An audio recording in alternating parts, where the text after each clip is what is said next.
Good evening, everyone. Welcome to the Empowered Pause. I am your host, Rachel Chinoa J.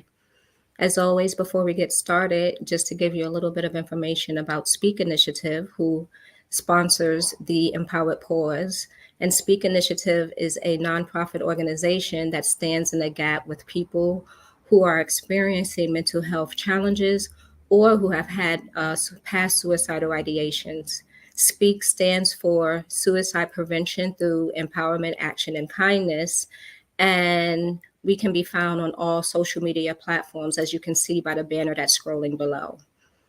So that is who we are as Speak Initiative. And every week, or we try to be here every week to give you some information that may empower you, share articles, share information or experiences that may give you a chance to just one, check in, two, hear someone's experiences, and three, take a pause for yourself. Okay, so again, this week I will not be too long. I actually would like to share an article that I found that I resonated within me, so I wanted to share it with you. And it's basically talking about why we should choose affirmations instead of making a resolution, right? And I was thinking about this for a few days now, and it's been speaking to me how making a resolution is a future commitment, but making an affirmation is a present statement, right? So I found this article on a blog site, well, on a website called The Own Place.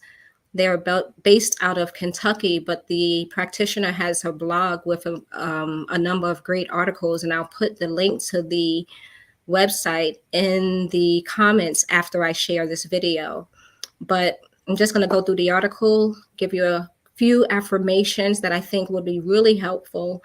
And so a way that we can end this year off right, since this is the last Wednesday of the year, this is the last broadcast of the Empowered Pause for 2023.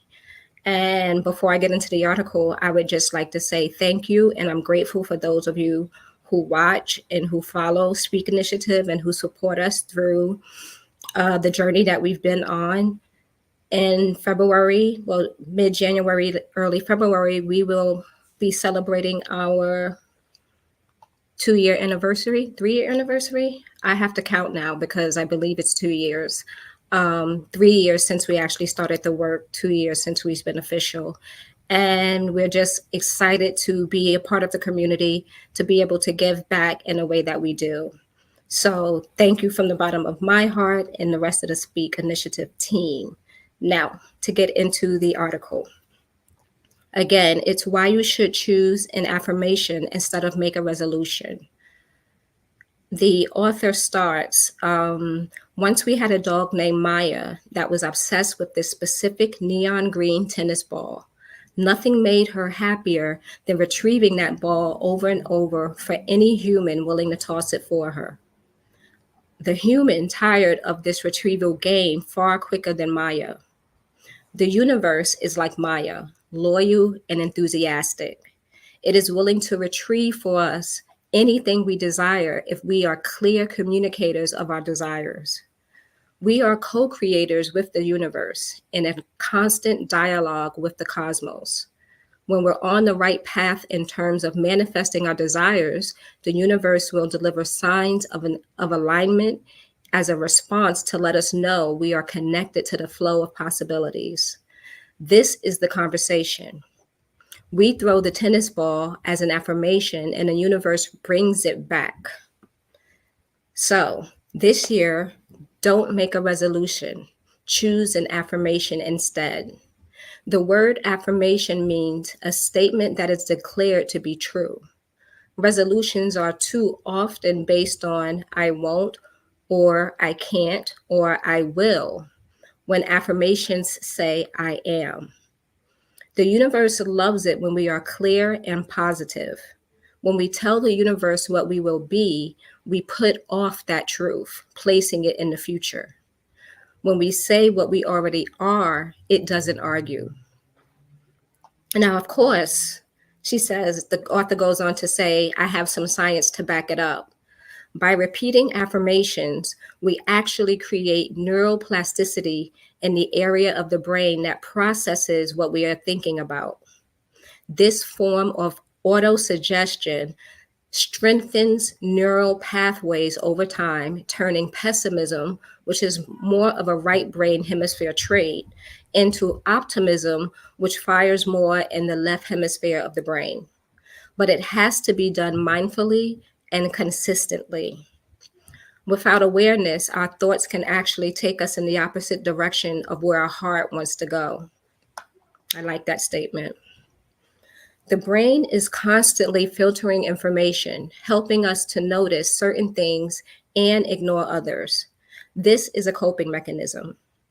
As the poor brain is processing over 400 billion bits of information each second.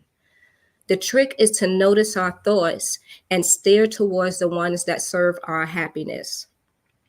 Like turning a radio dial to find a better song, we can actively choose more positive, grateful thoughts. If we're always looking for defects, we're sure to find them. But the converse is also true. If we condition ourselves to see optimistically, then we'll see blessings and abundance everywhere. Like the little engine that could, convincing yourself you can is half the battle.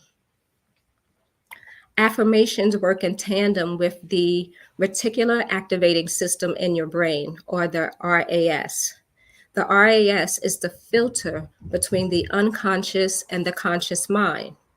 It filters sensory input from your subconscious and decides what's important enough to bring to your conscious awareness. If you spend an afternoon in a conference room, that night you wouldn't remember how many chairs were in that room, but you would remember where the exit was, because that information was deemed important by the RAS. If there's a fire, you don't care how many chairs are here, you just need to know how to get out. So what does that have to do with affirmations? Well, the RAS cannot distinguish between what is really happening in the world and what is synthetically happening in your mind. It sees all of your thoughts as truth. So it is going to believe anything you tell it. So if you tell it that life sucks, that becomes your reality. On the other hand, if you repeatedly tell your brain that things are going to be amazing, then they will be. Those affirmations are setting the brain up to filter for awesome instead of suck. What I'm saying is this: we see what we're looking for. Are you wondering how to use affirmations? Will you simply repeat those phrases to yourself, silently or aloud, as a way to reshape your beliefs and assumptions about yourself and your world? You can start with 10 repetitions or use your phrase as a mantra during your morning meditation. And always speak or think your affirmation in the present tense as if it is already your truth, right?